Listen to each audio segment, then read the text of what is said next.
Report writing के लिए है। रिपोर्ट राइटिंग बहुत इंपॉर्टेंट एस्पेक्ट है हमारे जिंदगी का।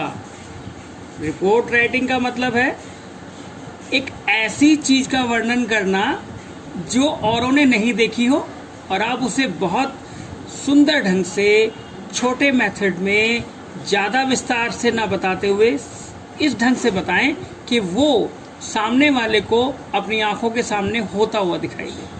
तो इस रिपोर्ट राइटिंग के लिए क्वेश्चन नंबर 6 होता है बोर्ड के एग्जाम में 12th के लिए, और इसके लिए आपको मार्क्स अवार्ड होते हैं 10।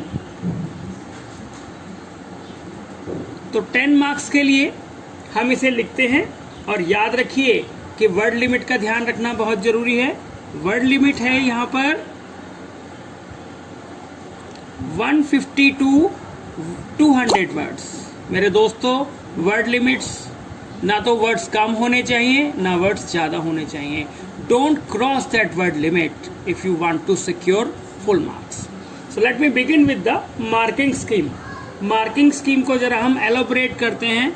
मैंने आपको बताया 10 मार्क्स। 10 मार्क्स आपको जो लेने हैं, किस तरीके से मिलेंगे 10 मार्क्स? 10 मार्क्स में से सबसे पहले आपको 1 मार्क्स मिलेगा, फिर चेक किया जाएगा आपका कंटेंट क्या आपने लिखा है, 5 मार्क्स मिलेंगे, और फिर देखेंगे आपका एक्सप्रेशन और उसके लिए आपको 4 मार्क्स अवार्ड किए जाएंगे। यहाँ पर आपको हेडिंग लिखना होगा, हेडिंग ऑफ द रिपोर्ट, और साथ में रिपोर्टर का नाम लिखना होगा और प्लेस और डेट लिखना होगा। इस सारे के आपको 1 मार्क्स मिल जाएगा। फॉर्मेट ऑफ द रिपोर्ट कहलाता है ये। इसके बाद 5 मार्क्स में आपको कंटेंट के लिए मार्क्स मिलते हैं। मेरे दोस्तों, टेक केयर ऑफ दैट। इसको हम अच्छी तरह भी एलोबरेट करेंगे। फिर आता है एक्सप्रेशन, आपका राइटिंग स्टाइल, आपकी इमेजिनेशन और आपका कुछ नया ढंग जो औरों से आपको अलग बनाता है, जिसके लिए आपको 4 मार्क्स मिलते हैं in the form of 2 and 2, 2 marks and 2 marks. यहाँ पर क्या चेक होता है? एक्यूरेसी चेक होती है आपकी। ग्रामेटिकल एक्यूरेसी को चेक किया जाता है। यहाँ पर आपके अप्रोप्रिएट वर्ड्स को देखा जाता है,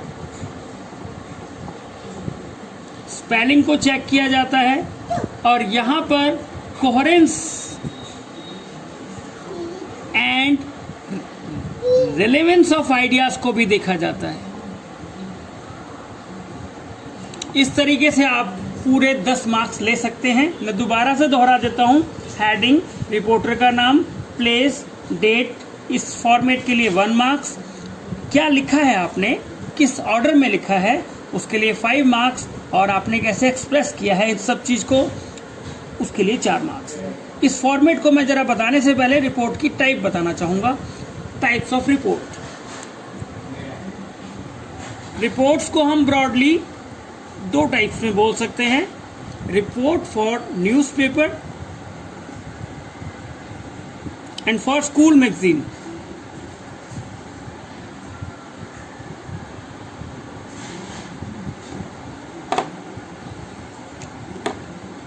न्यूज़पेपर के लिए हम किसी इंसिडेंट की रिपोर्ट लिखते हैं दोस्तों। कोई चीज़ जो हमने देखी है, हम अपने रीडर्स को इस ढंग से बताना चाहते हैं एक विविड मैनर में, ताकि वो चीज़ उसके सामने उसको दिखाई देने लग जाए। कोई एक्सीडेंट हो सकता है, road accident, train accident, bomb blast हो सकता है, ये कोई मैच हो सकता है, ये कोई रॉबरी हो सकती है, ये कोई शो हो सकता है। ऐसी कुछ चीज़ें हो सकती हैं जो हमारी सोसाइटी में होती हैं और हमें उन्हें लिखना होता है। अब हम स्कूल मैगजीन की बात करते हैं। फंक्शंस स्कूल में बहुत सारे होते हैं। एनुअल डे मनाया जा रहा है, तो कहीं ब्लड डोनेशन कैंप मनाया जा रहा है, हमने लगाया है, और इस तरह के सारे फंक्शन जो स्कूल में होते हैं। स्पोर्ट्स डे जैसे हम स्कूल में मनाते हैं, कई तरह की एक्टिविटी स्कूल में होती है, साइंस फेयर है। तो इस तरह की सारी एक्टिविटीज़ को अगर आप अपनी स्कूल मैगजीन के लिए आप लिखना चाहते हैं, तो वो रिपोर्ट कैसे लिखी जाएगी, उसका क्या फॉर्मेट है, मैं ये आपको बताना चाहता हूँ। Annual day celebration. How to begin writing a report.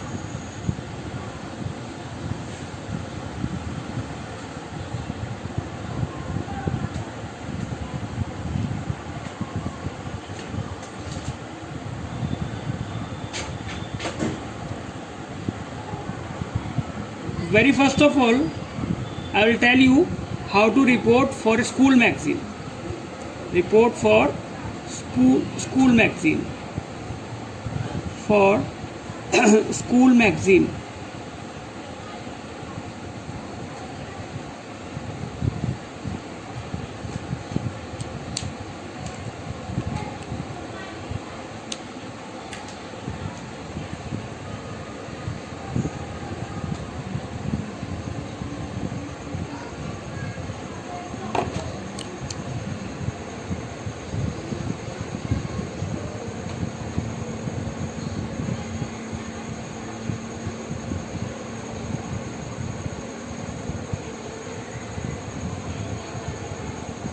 तो मेरे दोस्तों, सबसे पहले आपको लिखना पड़ेगा इसमें नेम ऑफ द प्रोग्राम।